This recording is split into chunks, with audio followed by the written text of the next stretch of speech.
ఒక్కసారైనా ఆహా ఇది కదా ఒక ఒపీనియన్, ఆహా ఇది కదా ఒక సూచన అని చెప్పి అసెంబ్లీలో దమ్ముగా నుంచున్న ఎమ్మెల్యేలు ఎవరున్నారు? కనపడరేంటి అపోజిషన్ వాళ్ళు?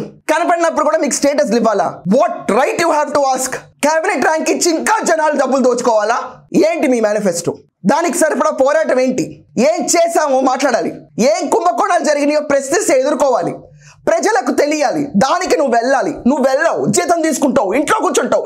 ఏ రకమైన మద్దతు ఇవ్వాలి 11 మంది ఎమ్మెల్యేలకి? కదలరా, నడవరా, వెళ్ళరా? ఇంకా మీరు ప్రతి ఒక్కళ్ళు వెళ్ళి ఆఖరికి దర్శి, బడ్వేల్, రాజంపేట్, పులివెందుల, మంత్రాలయం, ఆలూరు, తంబేపల్లి, పనుగూరు, పాడేరు, అరకు వ్యాలీ, ఎర్రగొండపాలెం ఈ అన్ని చోట్లకి వెళ్ళి ప్రజలు వెళ్తావా వెళ్ళవా? అసెంబ్లీకి నీకు ఎందుకు ఓట్లేసి గెలిపించాం?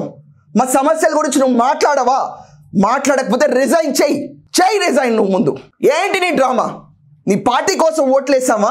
మా శ్రేయస్సు కోసం ఓట్లేసావా? చెయ్యి ముందు రిజైన్ అని ఒక్కసారి ధ్వజం ఎందుకు ఎత్తారు? చలో ఢిల్లీ మూమెంటే కావాలా? చలో అసెంబ్లీ మూమెంట్ ఎందుకు మొదలవదు ఏపీలో?